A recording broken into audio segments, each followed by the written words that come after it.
Oh hello there, I'm Professor Hoey. I loved how unique our previous challenge was. To not only beat a Pokemon game with a single mon, but also whilst poisoned was a great feeling. This time, we're jumping from the 1st generation to the 8th, as we attempt to beat Pokemon Sword with a single Ralts.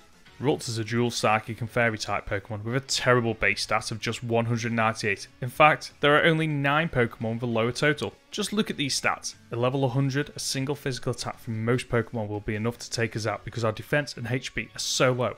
So, as always, we'll focus on building its special attack and speed, which should allow us to complete this challenge.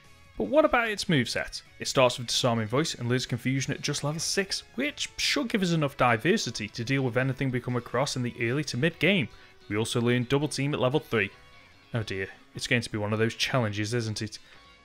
At first glance, its TM and TR moveset looks massive, but most of the status moves are very situational, and physical attacks won't do nearly enough damage to be of any use, and the only special diverse moves we get are Icy Wind, Magical Leaf, Thunderbolt, and Shadow Ball. But that should give us enough coverage that we won't ever have to rely on non-effective moves. So, what are the rules? I can only use Ralts for battle. I will, however, need some HM slaves. Wait, there are no HM slaves in Gen 8. Perfect. I can't use items in battle, this includes held items, but I am allowed to teach Ralts TMs and TRs. And finally, no glitches or exploits. I'm recording this section before I start the challenge, and Ralts is such a fragile mon that this is going to be a really difficult run. If you think we can do it, drop the video a like please. With all that being said, let's find out if we can beat Pokemon Sword with just a Ralts. Because this is Generation 8, I can't use the Universal Pokemon Randomizer and so have to send over Ralts from another game. The earliest you can trade mons is when you get the Wycom after meeting the Professor and Leon at the end of Route 2. A massive shout out to Bull from our community who sent over the Ralts egg. Why an egg? Because then I'll be the original trainer and Ralts won't start disobeying me if I overlevel, which is likely in this challenge. Let me introduce you to Wallet. See if you can guess why I've called it this and write it down in the comments down below. Wallet is a lax nature, so it has an increased defense and lowered special defense. Not that it'll matter, as we'll probably put all our stats into special attack and speed anyway. Our Ralts has the Synchronize ability, so if we pick up a status effect in battle, like poison or sleep, they'll be passed on to the opponent. We head straight to the wild areas to train, and we get absolutely destroyed. Ralts is only level 1, so it has no chance of standing toe to toe against the higher level Pokemon here. So, I decided to set up camp, and apparently Ralts can fly. Since when is this a thing? I've used Ralts in various Pokemon games since I was 14 years old, and I swear I've never read or seen it fly before. Anyway, I cook us a lovely meal, and we only gain 1 level. This is going to take forever, so I head into a raid against a 1-star Mudbury, and it also wrecks us. Right, time to pull out the big guns. So, I connect to the internet and take part in some raids, which is allowed in my rules. Shout out to Ethan and Tom for helping me. Their Pokemon join the raids and completely clean the floor with their Dynamax Pokemon. With a few battles, I earn enough XP candies to take Ralts to level 10 and learn Confusion, Double Team, and Hypnosis. Now that we have some levels under our belt, I head on over to Motorstoke to progress the story. We sign up for the Pokemon Gym Challenge and head to the Budu Inn to take a well-deserved rest, only for a bunch of hooligans to start causing some mischief. How nice of the inn manager who just stands idly by as they bully us. I'll be leaving a negative review on Yelp, or should I say Yell. Boo. The 3 battles don't pose any difficulty. Their dark Pokemon are weak to Fairy type attacks, so a couple of Disarming Voices is enough to see off each of their Pokemon. In the morning, we head to Motorstoke Gym and put on our outfit. We choose the number 999, as you'll need to call the fire department as this challenge video is going to be fire. Before we can start our journey, Hop challenges us to a rival battle on the outskirts of town. A single tackle does a third of my health worth of damage, so I know we're not going to win at this level. I set up Double Team to increase our chances, but Scorbunny finishes what Wooloo started. I could use my stash of XP candies, but this is Gen 8, and I have another option. TRs are available before you even take on the first gym leader, so we head back into the wild area and visit every Watt trader. One of them has the TR Psychic, which I purchased and teach to Wallet, and to my surprise, we already have the TR from Dazzling Gleam too, which I picked up when raiding early on in this run. We've not even beat the first gym and already have Ralts' 2 best attacking moves. Wow.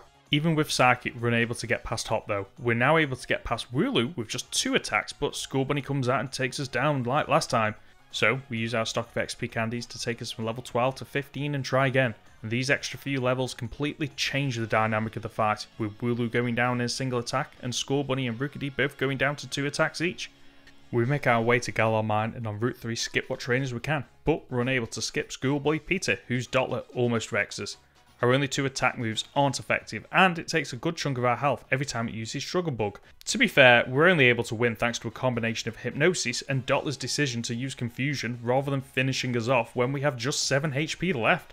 At the exit of Galar Mine 1, we come across Bede. His entire team are all pure Psychic types, and so are weak to Ghost types. And wouldn't you know it, while raiding earlier in this run we picked up TR Shadow Ball, how lucky.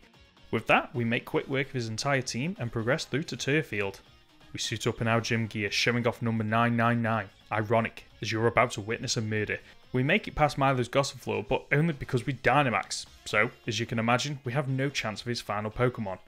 There aren't any moves available here that will help, so we might as well start our Eevee training early. I start with the Gastly in the wild area. They give 1 special attack Eevee and a good amount of experience, but we're unable to reliably beat them, so I switch to knocking out Oddish, which don't appear as often, but as they're a lower level and part poison, we're able to easily knock them out with Psychic.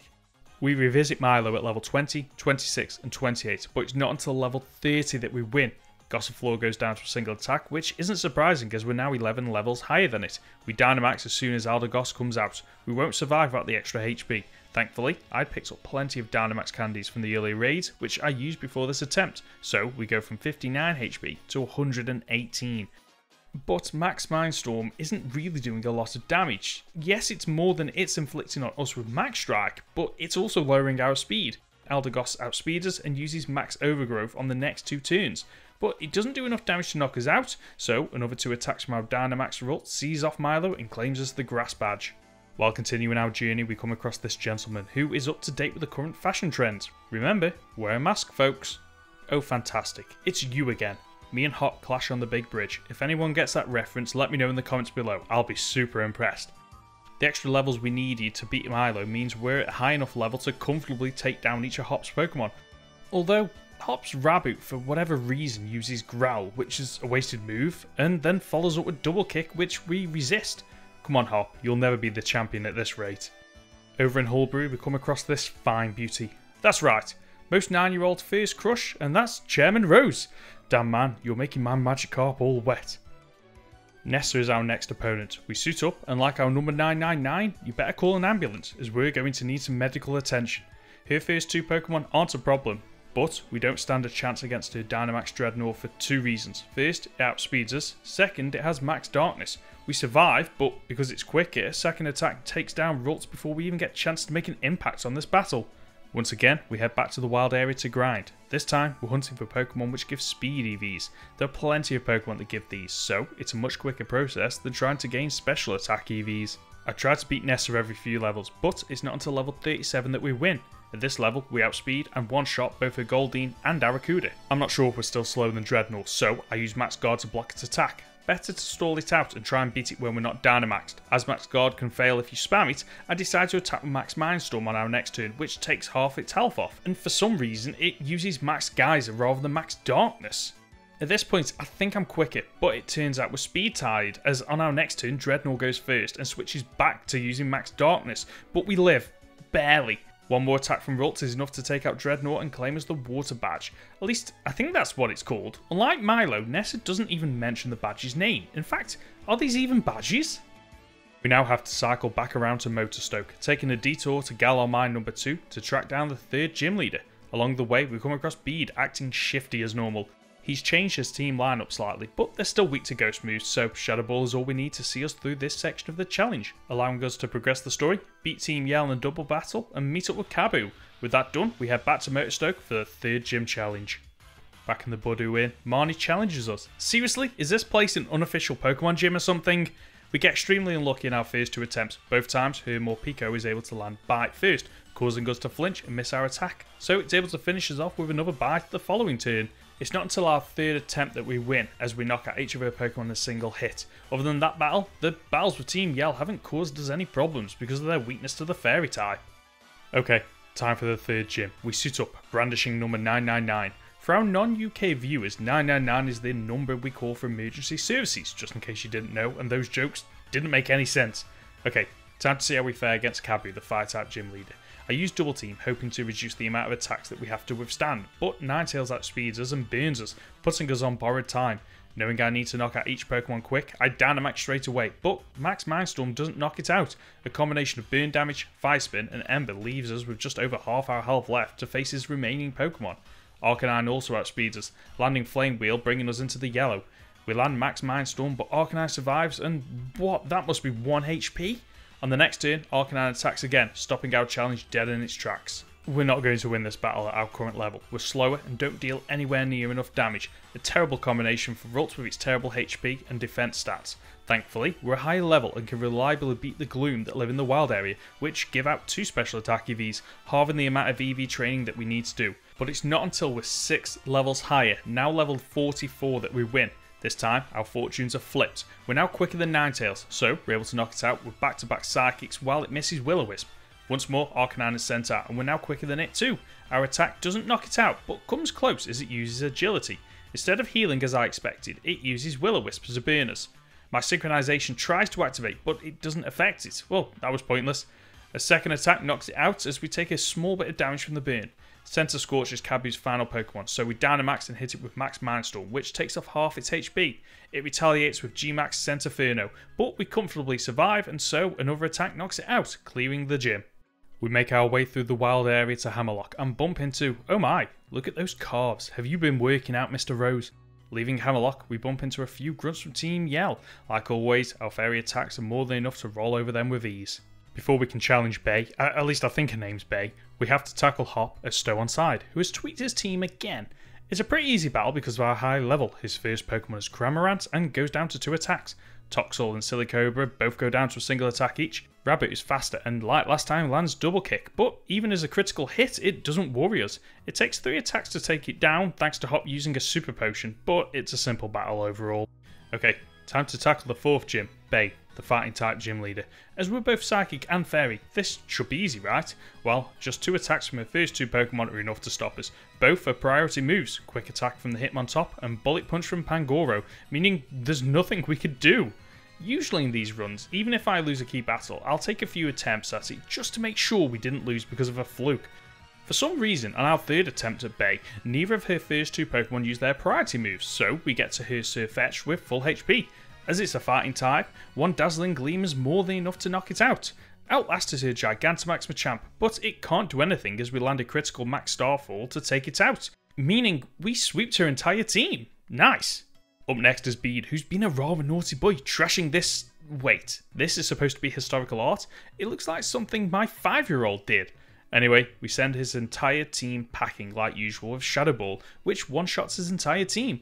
Back-to-back sweeps, we're on a roll right now, let's see how we get on with Opal. Out first is Weezing, which goes down to a single Psychic thanks to its poison typing, but the gym's remaining Pokemon have us at a disadvantage as we don't have any super effective moves. Mawile requires 2 attacks to knock out, so we take a fair bit of damage from Crunch in the process. Out second is Togekiss, and I'm aware that we don't have anything super effective to use against it, but I'm amazed at how little damage our regular attacks do, so it knocks us out. I try again, and even a single Dynamax Max Mindstorm, oh that's a mouthful, doesn't bring it anywhere near close to fainting, so by the time we take it down, her Alchemy just needs to come in and clean up. I teach Ralts Thunderbolt, hoping it might allow us to take down Togekiss more easily, but no, it doesn't help, so all we can do is level up and try and brute force our way through. Even 6 levels later and we still have the same problem. Alchemy only needs to land a single attack to finish us off. It's not until we're 10 levels higher than our original attempt do we win. Weezing still isn't an issue, a single attack knocks it out. Morvile survives, but now does less damage to us, so it also goes down. We use Thunderbolt against Togekiss and get lucky with a critical hit. This is crucial as it leaves us with a lot more HP than previous attempts, so when we do Dynamax we have more than enough HP to withstand Alchemy's G-Max Finale attack, as we land back-to-back Max Mindstorms to knock it out. What a piece of cake. Get it? Get it? We turn a blind eye as Opal kidnaps a child in broad daylight. Pray for Bede, folks, and remember, every like on this video helps to spread the message that abducting virtual characters is not okay. Hop challenges us once again. You've got to give it to this kid, he doesn't give up easily, unlike Bede. Hop has actually made some progress in his thinking, as he's added a Snorlax to his team, which eats our psychic moves and retaliates with Heavy Slam, knocking us out in a single move. Right, a good job I have an appetite for punishment as I try again and again while I grind. 5 levels later, we're able to win. A single Shadow Ball sees off Trevenant. Our attack now takes off just over half of Snorlax health as it decides to use Heavy Slam, which leaves us with just 18 HP as we knock it out with another attack. Cinderace, Heatmor, and Boltund all go down to a single attack. A good job none of them thought to use a priority move, or we'd have lost there. We make a pit stop. Get it? Pit? Stop? Ah, never mind. We make a pit stop to the 6th gym to tackle Geordie. Geordie's rock Pokemon have great defenses, but their special defense isn't nearly as good, and they're slower, so Ralts has a huge advantage. We take out Barbaracle with a single Thunderbolt. Shuckle survives Psychic encounters with Rock Tomb, but it does next to nothing, so we knock it out with another attack. Stonjourner is out next. By the way, I love the design of this Pokemon. Anyway, it sets up Wonder Room, a fantastic play that swaps the special defense and defense stats of Pokemon. Now thinking another attack won't knock it out, I Dynamax early and knock out Stonjourner, setting up Psychic Terrain in the process, which will boost our attacks against his final Pokemon, Colossal. A single attack still isn't enough to win the battle as it hits hard with G-Max Volcalyph, but as Ralts is faster, a second attack knocks it out, claiming us the 6th badge. Sonia and Hop want to meet up and she doesn't even offer to treat us to a meal. Speaking of a treat, the Bob Poster dialogue option is an absolute delight, and the first time I saw it, I laughed out loud. Hop challenges us once again, and even though we're 29 levels higher, the battle is one of our most difficult yet. As always, his Snorlax hits hard, and while we can now survive the attack, the hail always finishes us off. After using some XP candies and hitting level 80, putting us 40 levels above his first mon, we still lose. We get a little further, now able to take down his Snorlax, but a combination of attacks and the hail delivers the same result. We lose. We need to switch up our tactics to win, so I teach Substitute to Ralts. We get lucky as Dubwool uses Growl, so we get a free turn, taking it out without any further damage, except for the hail. Snorlax comes out next, and as usual, we can't knock it out with a single attack. But our tactics work, as our Substitute takes the damage from Heavy Slam, so we keep most of our HP. It still takes a further 2 attacks to take down though, as Hop heals Snorlax. Out third is Cinderace. A single Psychic attack is enough to take it out. He sends out Corviknight next, but we have Thunderbolt, which takes it down too. Finally, he sends out Pinchurchin, and a single attack is all that's needed to pass this battle. Progressing the story, we deal with Team Yell, who are refusing to socially distance. Remember folks, wear a mask. Knowing that the Dark Gym is up next, I head on over to the Pokemon Center to update our moves. Honestly, this is a fantastic addition to Generation 8 and makes this challenge run much smoother, as I don't have to plan out my entire run and movesets in advance, as I can change my moves for any given battle. Next up is Spikemuth. This section flies by. Marnie helps us to sneak in, but not before challenging us. Her team all goes down without any difficulty, as do the team Yell Grunts in the gym challenge. We beat Piers on our first attempt. Scrafty uses Fake Out, so we skip our first attack, but on the second turn, we knock it out with Dazzling Gleam. He sends out Obstagoon second, but a single attack sends it packing too. Third is Malmar, and again, one Dazzling Gleam is all it takes. His final Pokemon is Skuntank, which lands a Sucker Punch, but it doesn't change the course of the battle as we again knock it out with a single attack. Easy. Time for the final gym, where you need a second Pokemon in order to progress, so I bring out my level 1 Ralts to progress and just use Growl. Not that it makes a difference as we knock out most mons in a single attack. With that cleared up, let's see how we fare against Raihan. Once again, I bring a second Ralts and use Growl to waste my turn. I use Dazzling Gleam, which hits both mons. Flygon goes down, but Gigalith shrugs it off and knocks out our second Ralts. Raihan sends out Sandaconda, and even with our higher level, soloing a double battle won't be easy, so I decide to Dynamax and take out the Sandaconda with a single Max Mindstorm, as Gigalith uses Rock Blast, which, unlike our other Ralts, doesn't do anywhere near enough damage to knock us out. As it's not an issue, I decide to focus my attacks on the Duraludon instead. I'm shocked as a single Max Starfall takes it out with a single attack, even though it's Gigantamaxed. Another Rock Blast brings our health to an uncomfortable amount, but we use our final Dynamax attack to finish off the Gigalith and claim the final badge. With the gym challenge complete, we make our way to Wyndon. Marnie is our first opponent in the tournament. Thanks to our dual Psychic and Fairy typing, her team is at a massive disadvantage, so it'll probably come as no surprise that this battle isn't a challenge as we one-shot her entire team, clearing the first hurdle in the endgame. Hop is up next. We repeat our tactics from last time we fought him, setting up Substitute, but this time Dubwool attacks rather than using Growl, so I use Psychic to take it out. Pinchurchin also goes down to single attack. Corviknight is out next, but I no longer have Thunderbolts, so I use Shadow Ball, which doesn't do anywhere near enough damage, so it just takes one attack from his Pokemon to end this run. So I relearn Thunderbolt and try again, but we get an unlucky run as Dubwool just hangs on and survives and is able to paralyse us with Body Slam. From there, the battle only gets worse until we eventually lose to his Snorlax. Maybe a few extra levels will help. We hit level 85 and try again. On this attempt, we're able to take out the Dubwool with a single attack. Out next is Pinchurchin, which also goes down with little effort. Next up is Corviknight, which doesn't pose an issue now that we have Thunderbolt. Snorlax is up next, and unlike the last time we struggled with this mon, we're now able to Dynamax, but it doesn't do enough to knock it out. What happens next is just bizarre. Snorlax attempts to use Body Slam, but we get a message that it shakes its head and seems like it can't use this move. After some internet digging, it's apparently because moves based on weight can't be used against Dynamax Pokemon. Perfect for us, but Hops heals, restoring the Snorlax to full health. But it doesn't matter as our boosted Psychic attack takes it down. Cinderace is his last mon, and a single attack does the job. Down goes Hop. With the help of an array of characters, we make our way to Rose Tower and take on Elena. It takes a few attempts because we're unable to take down Frostlass in a single attack, but on our winning attempt, a critical Psychic does the job. We take advantage of the rest of the team's weakness. Salazzle is part poison, so we use Psychic to knock it out. Milotic takes 2 Thunderbolts to take down, but we're quicker, so it only gets 1 opportunity to inflict damage on us. I'm not sure I can take down Tesserina with a single move, as we don't have any super effective attacks, so I Dynamax, boosting our attack and knocking it out. Her final Pokemon is Garbodor, but as a Poison-type Pokemon, it's not an issue to deal with, so we clear Rose Tower. I just want to take a moment to appreciate Elena's animation here. It is so good that I almost feel sorry for her.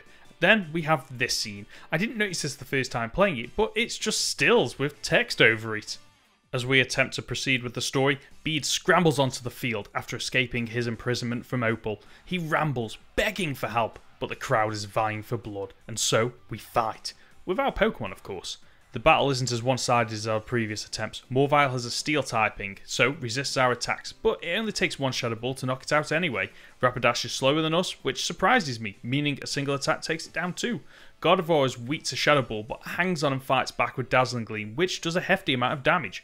On the next turn, Bede uses a full restore, but back-to-back attacks are enough to finally knock it out. His final Pokemon is Hatterene. We both Dynamax our Pokemon, but we come out on top, once more outspeeding and taking advantage of its Ghost-type weakness to end the battle, beating Bede for a final time.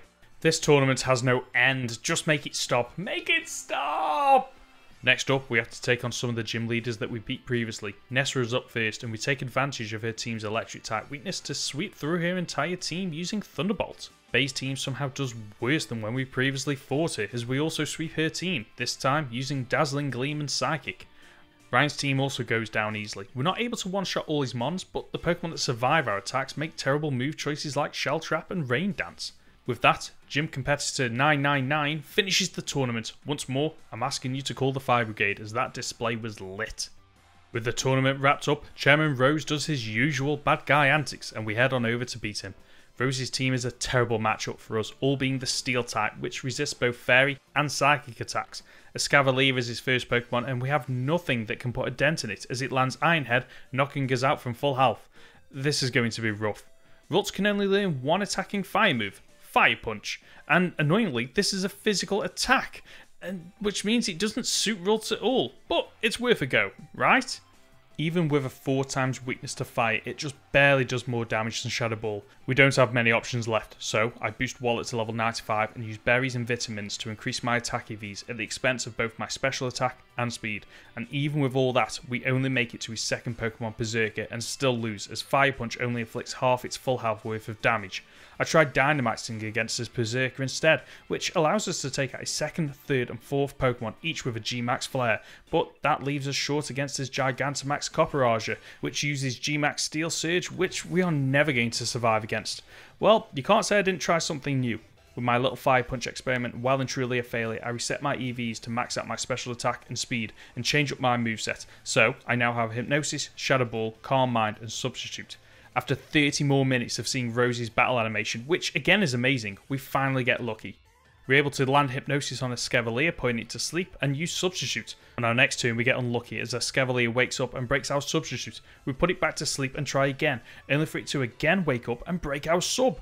We put it to sleep again. This time we're able to set up 2 Calm Minds before it wakes up. Instead of attacking, it uses Swords Dance. I play it risky and manage to put it to sleep once more. Great luck considering it only has 60% accuracy. With that done, I set up a further Calm Mind and our next turn set up a 4th one.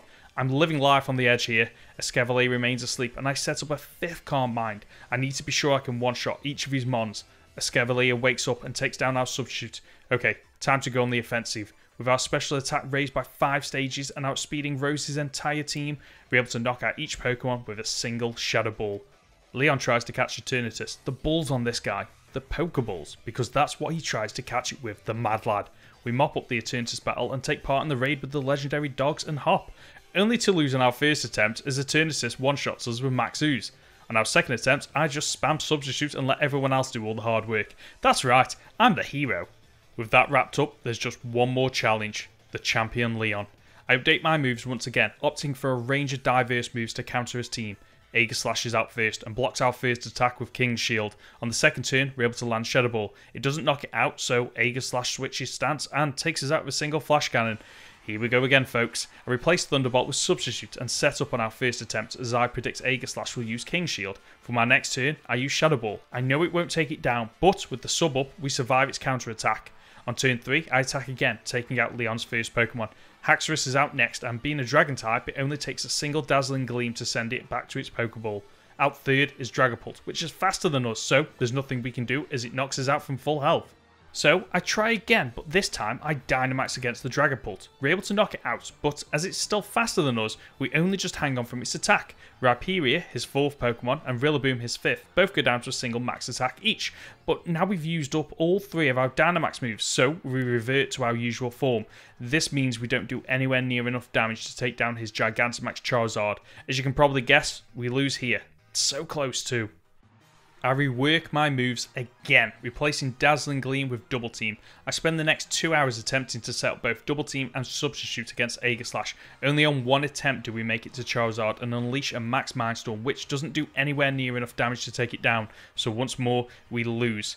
Frustrated, I take a moment to reflect and check out my Pokedex, which isn't getting filled up, unlike Hop and Leon's mum. That's right, 2 for 1 in this challenge video, folks.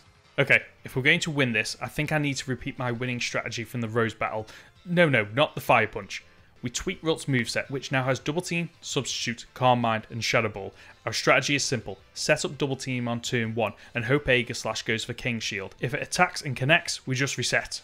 For the remainder of the battle, I switch between using Double Team, Substitute, and Calm Mind. Eventually, we get a near-perfect run where we've set up a full set of 6 Double Teams, meaning we have a 71% chance of avoiding a 100% accuracy move. And we set up 4 Calm Minds. I'm not sure if it's too many, but at the same time, I can't risk only setting up 2 or 3 and it not being enough. With the setup complete, we take down both Aegislash and Haxorus with Shadow Ball. Dragapult is still faster but misses its attack, so a single attack takes it down too. Rhyperior also falls to a single attack. Against Rillaboom, I Dynamax. I can't take any chances and need to use this turn to set up a Ghost Terrain, only to find out when writing the script that, well, there's no such thing. Oops. But it doesn't matter, as a single Max Phantasm takes down Leon's Gigantamax Charizard, meaning we win the tournament and are crowned the new champion of the Galar region. Thanks for watching. If you've enjoyed this video, then click here to watch another challenge video, or here to watch a full solo challenge playlist. For my next challenge video, I really want to revisit the Galar region again, but this time I'm going to attempt, and probably fail, to beat Pokemon Sword with only a Baldum. Until next time, remember to flex your inner geek. See ya!